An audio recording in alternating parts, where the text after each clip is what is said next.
Estamos aqui na igreja de Santo Antônio das Queimadas, uma das primeiras igrejas construídas na nossa cidade. Há basicamente mais de 200 anos, é a nossa pequena ermida de 200 anos, bicentenária, que traz um relato de história, de devoção, de memória e de fé. Segundo as lendas, a imagem do santo padroeiro apareceu debaixo de uma árvore e a dona das incomensuráveis terras, acreditando que a imagem não queria sair daí, já que o fato aconteceu por diversas vezes, resolveu construir uma capela no local da aparição do santo. O caso atraiu fiéis de toda a região. O que é mais interessante é que a mesma igreja que atraiu fiéis também traz fatos inusitados. Segundo fontes, um escravo foi morto e jogado na porta da igreja. Naquele período, onde as pessoas fossem encontradas mortas, o dono da terra, da casa, era acusado de crime. O santo foi condenado e julgado, levado aos tribunais para a comarca de Água Fria e perdeu todas as suas posses. Segundo esse relato, para esse relato, o nosso grande literata, Nonato Marques, traz o seguinte poema. Segundo as crônicas de tempos idos, numa terra distante dos sertões, devido a alheios crimes cometidos, um santo andou jogado nas prisões. Por arte de umas leis ou do demônio, levaram a imagem para os tribunais. Condenaram no júri a Santo Antônio, que ali mesmo perdeu os cabedais. Perdeu tudo o que tinha de uma vez, terras, escravos, roças e boiadas, deixaram pobre o insígne português. O caso fez escândalo no céu, porque foi Santo Antônio das Queimadas, um único santo que também foi réu. Do confisco dos bens do santo monge, restou somente a igreja pequenina, como uma flor caída na colina, cuja alvura se vê de muito longe. Flor que perfuma a devoção castiça das multidões maciças de fiéis, que em procissão, nas rezas e na missa, a Santo Antônio vão beijar os pés. Estamos aqui no Juazeiro da Pedra. Sabemos que aqui é um local histórico na cidade de Queimadas, onde o cangaceiro Lampião, vindo da cidade de Cansanção, atravessou as margens do rio Itapicuru, com os seus 18 cangaceiros também. Eles pegaram um barco e aí eles atravessaram o rio. Chegando na nossa cidade, eles encontraram os dois irmãos Marques, Irênio Marques e Hilário Marques, que aí vieram dialogar com o cangaceiro. O cangaceiro Lampião, então, agora se dirigiu para a estação ferroviária de Queimadas. Ele já vinha sabendo que nós tínhamos o telégrafo na nossa região, era a única cidade que tinha esse meio de comunicação. E aí Lampião se dirigiu para a estação ferroviária e, chegando lá na estação, ele prendeu todos que estavam lá, cortou todos os fios e meios de comunicação. Após isso, ele se dirigiu agora à casa do juiz da cidade para que o juiz ali fizesse uma lista das pessoas que tivessem mais posses aqui na cidade de Queimadas. Ali eles listaram várias pessoas que tinham condição, que tinham dinheiro, que tinham ouro guardado em casa, joias. E aí começaram o grande assalto aqui na nossa cidade. Dirigindo-se então agora ao quartel da polícia, subindo ali então a Avenida Nonato Marques, chegando ali na Praça da Bandeira. E ali eles chegaram e entraram ali no quartel e aí começou essa grande chacina, que esse cangaceiro fez aqui na nossa cidade, matando 7 soldados e deixando a cidade horrorizada naquele período. Então, Queimadas, ela tem um histórico, infelizmente, triste, mas importante na história do cangaceiro Lampião. E quando nós olhamos aqui as margens do rio Itapicuru, em ano de 1929, nos remete às memórias, de quão grande nós temos. A nossa cidade tem um grande patrimônio histórico para a gente estar passando aí para essa nova geração que está aí, que está chegando, e entender que nós temos um importante papel realmente na história do nosso município. Cangaceiro Lampião em Queimadas, atravessando o Rio Itapicuru, com seus 18 cangaceiros. E aqui, ó, novamente falando para vocês, iniciou aqui no Juazeiro da Pedra. Junto ao rio, bem no alto do granito, como um fantasma verde solitário, um velho juazeiro centenário está sempre a apontar para o infinito. Raízes longas nos rachões em terra atravessando o coração da pedra. E no sol e na chuva, vive e medra na paisagem estival da minha terra. Símbolo vegetal da natureza, ele mostra que a vida com beleza, até na pedra bruta desabrocha. Assim também, o amor deixa raízes e pode, sem saber, tornar felizes as almas duras como a rocha. Estamos na cidade de Queimadas, aqui, estação ferroviária. Considero o segundo patrimônio mais importante dessa cidade, já que o primeiro marca o início do povoamento dessa cidade aqui, que é a igreja de Santo Antônio, que foi entregue à população em 13 de junho de 1815. Agora aqui tem a marca do imperador Dom Pedro II. Imagine aí, 6 de fevereiro de 1886, uma estrada de ferro que rasga o sertão e chega até a nossa cidade. É entregue aqui no dia 6 de fevereiro de 1886. Parou por aqui? Não, foi adiante. Agora, é justamente a presença dessa estação ferroviária que vai marcar definitivamente o contexto da Guerra de Canudos. Não há como separar a estação ferroviária da cidade de Queimadas do contexto da Guerra de Canudos, justamente pelo fato de que foi nessa estação que 4 expedições aqui desembarcaram. Milhares de soldados, munições, com um objetivo: destruir o Arraial de Canudos. O Arraial de Canudos já estava sendo considerado pela então República, governo republicano, como um incômodo, já que Antônio Conselheiro era declaradamente a favor da monarquia.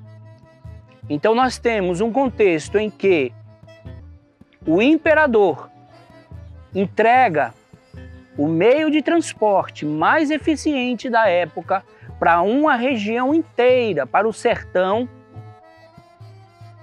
E em 1889, com a chegada da República, o primeiro presidente civil do Brasil, Prudente de Moraes, resolve acabar com uma cidade inteira. Foram quase 25 mil pessoas que foram mortas na cidade de Canudos. E esses militares passaram por aqui.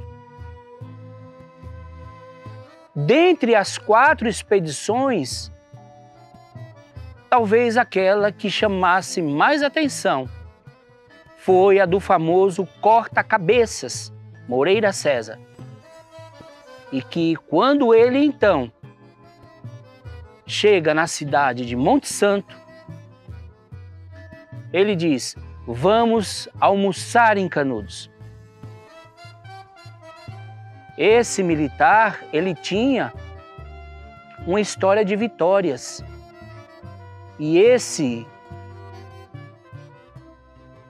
pseudônimo corta-cabeças é justamente pelo requinte de crueldade que ele exercia para com os seus oponentes.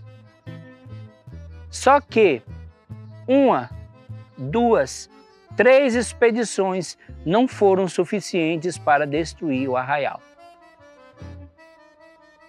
Com o objetivo de fazer com que a cidade prosperasse, eles enfrentaram todos esses militares. Só restou agora uma quarta expedição. Uma expedição, então, que até mesmo o ministro da guerra veio para a cidade de Queimadas.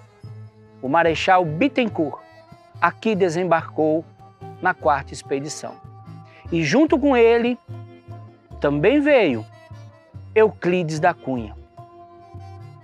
Euclides da Cunha, então, vai contar para o mundo, eternizar o nome dessa cidade no livro Os Sertões. No livro Os Sertões, então, fica claro, nos 3 capítulos, a terra, o homem, a luta, que os sertanejos não mereciam tamanha atrocidade daqueles que proclamaram a República e tiraram o imperador Dom Pedro II do seu cargo. Esperávamos mais dos republicanos. Euclides da Cunha mostra claramente as atrocidades que foram cometidas contra os sertanejos. A gente pode, inclusive, questionar, perguntar, na época atual, se fala tanto de reparações. Cadê as reparações para essa cidade chamada Queimadas, que foi praticamente também abandonada?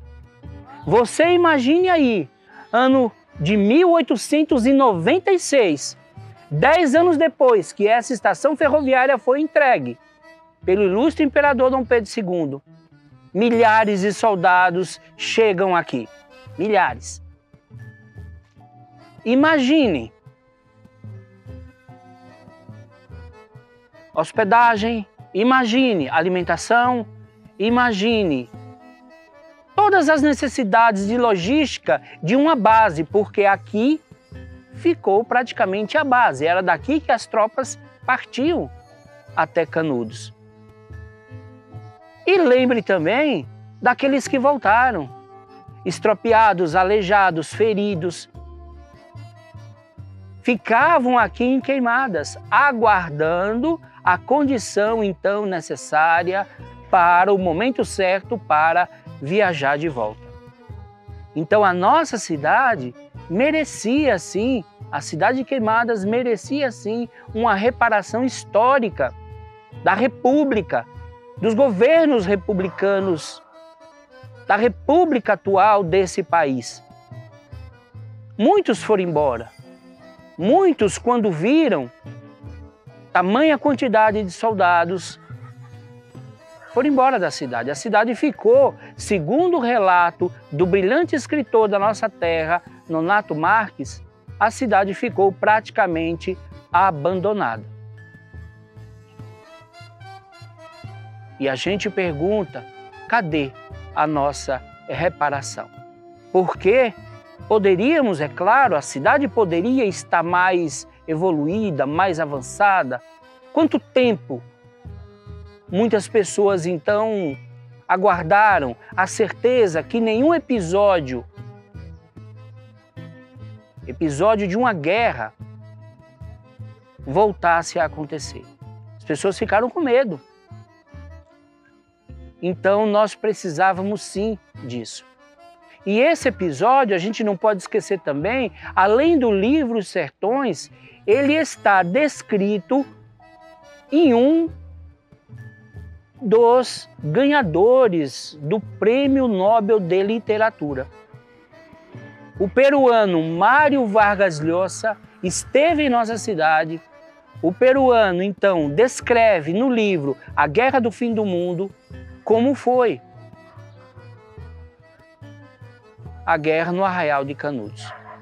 Para nós, que moramos aqui nessa cidade, nós gostaríamos de ver essa história ser evidenciada, essa história ser contada, essa história ser lembrada, um parque histórico aqui, para que essa história seja imortalizada. E nós hoje estamos a falar dessa história especialmente por causa de Euclides da Cunha. Se não fosse Euclides da Cunha, é bem provável que nós não teríamos sequer notícias de como tudo aconteceu. Você, queimadense, ou se bem quiser, vila belense, não esqueça dessa história. Nossa cidade tem a marca do imperador, Dom Pedro II, o meio de transporte mais eficiente e moderno da época. E nossa cidade também foi marcada no início da República com esse trágico episódio. E nós não temos um roteiro turístico, literário, cultural. Nós não temos movimentos que lembrem dessa história. O brilhante jornalista Euclides da Cunha, em um livro que foi traduzido para mais de 30 línguas, se não fosse ele, é bem capaz que esse episódio já estaria esquecido completamente da memória e da história do sertanejo. E Euclides da Cunha, muito bem, afirma no início do capítulo que trata do homem: o sertanejo é, antes de tudo, um forte.